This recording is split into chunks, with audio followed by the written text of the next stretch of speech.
구원을 받은 사람에 대해서는 놀랍게 표현이 되어 있습니다. 다시 보시겠습니다. 시편 22편에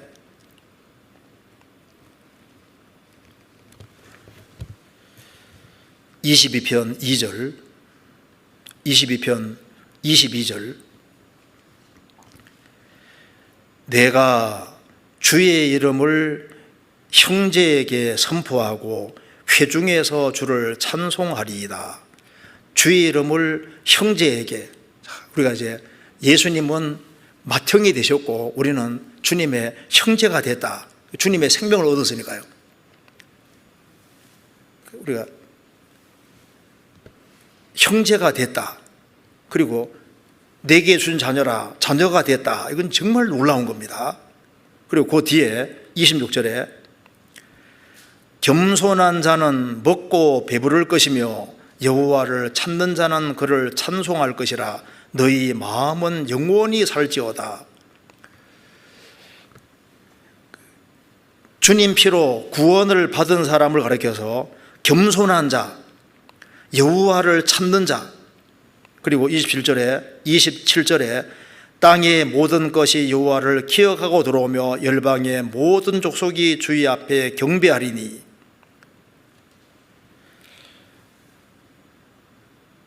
(25절에도) 주를 경외하는 자란 말대로 겸손한 자, 여호와를 찾는 자, 주를 경외하는 자, 주의 앞에 경배하는 자,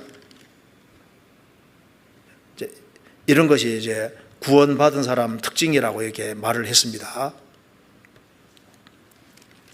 그래서 여기에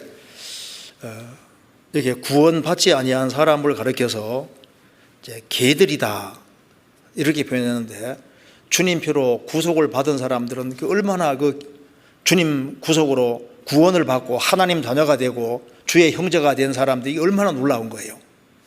그런 사람들을 가리켜서 여기에 1절 앞에 아옐렛 샤할에 맞춘 노래, 사슴 곡조, 새벽 사슴 곡조에 맞춘 노래. 예수님이 벌레 취급 받으셨지만은 예수님만큼 고상하신 분은 없잖아요. 그래서 이게 새벽 사슴이란 곡조에 맞춘 노래라고 했는데, 예수님이 새벽에 활동을 많이 하셨고 새벽에 기도하러 많이 가셨지 않습니까? 그런데 예수님이 부활할 때도 새벽에 부활하셨습니다. 그렇잖아요. 새벽에 부활하셨는데 주님이 고난 받으시고 죽으시고 부활하실 때 얼마나 주님 기쁘셨겠어요. 그런 말미암아 많은 동생들이 탄생하고 하나님 자녀들이 탄생하는 걸 보고 얼마나 기뻐했겠습니까? 사슴이 기뻐서 뛰는 것처럼 주님이 얼마나 기뻐하셨겠습니까? 성경에서 예수님을 사슴으로도 표현을 하고 있고 성도들도 사슴으로 표현을 하고 있습니다. 그래서 아가서에 보면은 이제 솔로몬은 예수님의 그림자고 술람 여인은 성도들의 그림자가 될 수 있는데, 나의 사랑하는 자자가 들어가면 신랑을 말하는 겁니다. 그런데 그 신랑을 묘사할 때 사슴으로 묘사를 계속하고 있잖아요. 예수님이 사슴과 같은 그런 특징을 가지고 있다는 그 말입니다. 그리고 또 신부, 구원받은 사람들도 사슴이라고 성경에 사슴 같다고 많이 표현을 하고 있거든요. 몇 군데 찾아보시겠습니다. 여기 아가서 2장입니다. 아가서 2장 17절.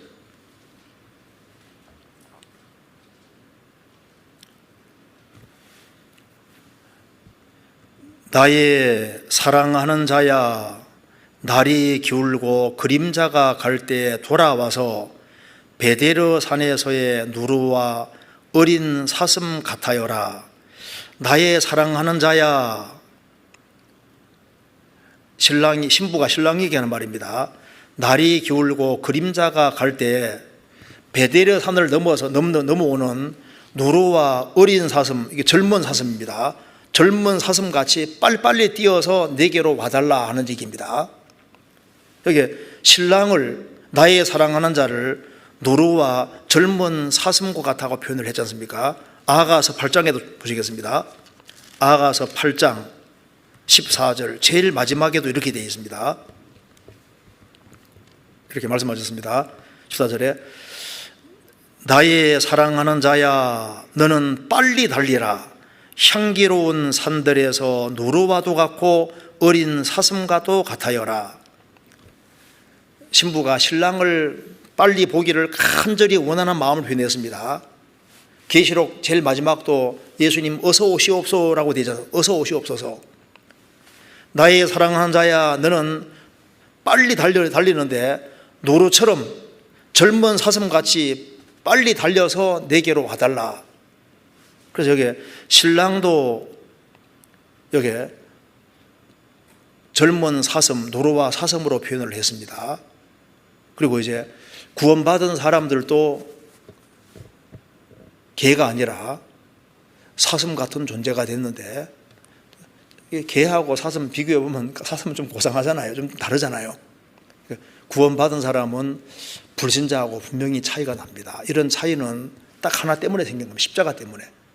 십자가 하나 때문에 한쪽에는 개같이 되느냐 사슴같이 되느냐, 이제 이 두 개를 가르는 것이 딱 피입니다. 피. 그러니까 십자가 피를 받아들였느냐 배척하느냐, 이것으로 영원한 운명이 갈라지는데, 이것이 영원한 천국과 지옥을 가르고 그 사람을 완전히 가르는데, 마귀 자식이 되느냐 하나님 자녀가 되느냐, 산자가 되냐 죽은 자가 되냐, 이 모든 걸 가르는 그 기준이 바로 십자가입니다. 그래서 그 십자가의 은혜를 참으로 깨달은 사람은 사슴과 같은 존재다 그 말입니다. 그래서 성경에 보면은 사슴을 좋게 표현을 하고 있는데, 성경에서 사슴은 먼저 뭐라고 표현되어 있냐면은 정한 사슴. 성경 분류할 때 사슴은 정결한 짐승으로 분류되고, 그리고 먹어도 된다고 성경이 말씀하고 있잖아요. 그래서 신명기 14장에 보면은 사슴은 정한 짐승에 들어갑니다. 그걸 먹어도 된다고 성경에 말하고 있습니다. 그리고 어떻게 개가 요즘 그 애완개 많이 키우는데, 그 개가 더 귀여울까요? 사슴이 더 어떻게 생각하세요? 사슴은 참 멋있잖아요. 사슴. 그 아름다운 사슴이라 그랬는데 한번 찾아보시겠습니다. 잠언 5장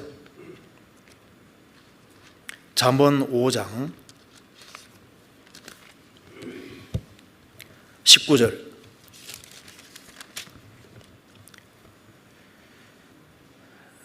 신부에 대해서 이렇게 표현했습니다.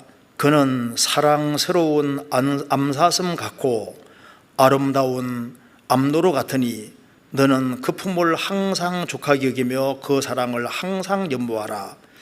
여기 사랑스러운 암사슴 같고 아름다운 암노루 같으니, 사랑스러운 암사슴 같고, 이 말 나와 있죠.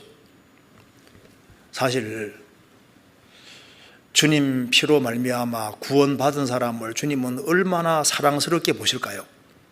그러니까 이 우주와 지구 안에서 주님이 가장 사랑스러운 존재로 볼 때 누구를 가장 사랑스러운 존재로 볼까요? 주님 피로 구원받은 사람을 가장 아름답게, 구원으로 아름답게 하셨기 때문에 우리를 구원받은 이유 하나 때문에 가장 사랑스러운 존재로 보십니다. 예수님 희생으로 말미암아 우리가 탄생했기 때문에, 그 어머니 아버지는 자녀를 정말 사랑하는 것처럼 예수님의 희생을 통해서, 주님 피의 희생을 통해서 이렇게 구원된 사람을 가장 아름답고 사랑스럽고 귀하게 보실 겁니다. 그런데 시편 22편에 사슴 곡조에 맞춘 노래라 했는데 왜 앞에 특별히 사슴이란 말이 붙어 있을까? 구원받은 사람은, 구원받고 나면은 틀림없이 영적인 큰 갈망이 생기도록 되어 있습니다. 시편 42편 찾겠습니다.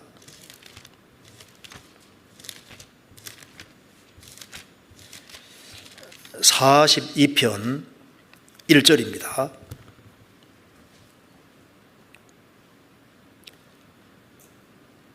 하나님이여, 사슴이 시냇물을 찾기에 갈급함 같이 내 영혼이 주를 찾기에 갈급하니이다. 내 영혼이 하나님 곧 생존하시는 하나님을 갈망하나니 내가 어느 때 나아가서 하나님 앞에 배울고. 영적인 갈망이 그리스도인의 기본 특징이 되는 겁니다. 그래서 이 갈망은 탄생을 전제로 합니다. 육신적인 탄생이 있으면은, 탄생한 생명이 탄생했으면은 저제에 대한 갈망이 있는 것처럼 주님 피를 통해서 확실하게 구원받은 사람은 영적인 갈망이 생기는데, 하나님에 대한 그 간절한 갈망이 있는데, 그 갈망을 여기에 사슴이 시냇물을 찾기에 갈급함 같이 내 영혼이 주를 찾기에 갈급하니이다. 사슴을 영혼으로 표현을 했습니다. 사슴이 시냇물을 찾기에 갈급함 같이, 사슴은 풀은 못 먹어도 오랫동안 버틴다고 합니다. 그런데 물은 며칠 안 마시면 그대로 죽는 약점이 있답니다. 그래서 중동은 물이 귀하니까 사슴이 물 찾는 거하고 자기 생존과는 적결되어 있고, 그렇기 때문에 이 물을 찾는 것은 사슴이 아주 가장 강력하게 요구하는 것이 되는 겁니다. 그래서 사슴이 시냇물을 찾기에 갈급한 같이, 그건 절대적인 거다 그 말입니다. 그것처럼 내 영혼이 주를 찾기에 갈급하니이다. 예를 들어서 어떤 사람이 여행하다가 사막을 여행하는데 물이 떨어졌습니다. 막 물을만 찾아 헤매는데 짐구름이 하나가 딱 나온 거예요. 얼른 달려가서 보니까 보석만 잔뜩 들어 있습니다. 그 나그네가 횡재 만났다고 생각할까요? 실망할까요? 물이 떨어져 죽게 생겼는데 보석이 무슨 소용이냐 그 말입니다. 그 타이타닉호 그때 많은 부자들이 죽었는데, 그 중에 한 부자는 타이타닉호가 이게 무너질 때 뭐 돈이고 뭐 하나도 생각 안 나더랍니다. 줄 몇 개 딱 가지고 튀었다고 하잖아요. 뛰었다고. 그래, 목숨 위태로우면은 돈은 안중에도 없는 거예요. 여기에 사슴이 시냇물을 찾기에 갈급함 같이 내 영혼이 주를 찾기에 갈급하니이다. 그래서 참된 성도의 특징이 아주 하나님을 향한 선한 갈망이 있는데, 구원받은 사람은 틀림없이 그것이 있습니다. 왜냐하면 죄를 사함받을 때 성령이 그 속에 들어오셨고 영적인 탄생이 이루어졌기 때문에 갈망이 있도록 되어 있는 겁니다.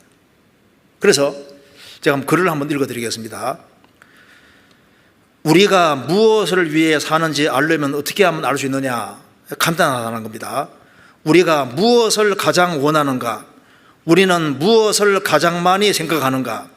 우리는 돈의 여유가 있을 때 이를 어떻게 사용하는가? 우리는 여가 시간에 무엇을 하는가? 나는 어떤 사람과 사귀는가? 나는 누구를 흠모하는가? 나는 무엇을 보고 가장 크게 웃는가? 그렇죠. 그런 거 체크해 보면은 뭘 위해 사는지 알 수 있죠. 그런데 가장 갈망하는 것이 뭐냐, 그걸 보면은 그 갈망하는 대로 그 사람이 되도록 되어 있거든요. 그리고 갈망이라는 게 중요한 겁니다. 사슴이 시냇물을 찾기에 갈급한 이것은 아주 절대적인 조건인 겁니다. 그처럼 내 영혼이 주를 찾기에 갈급하니이다. 그러니까 세상 사람들의 갈망과 참된 성도의 갈망은 다른 겁니다.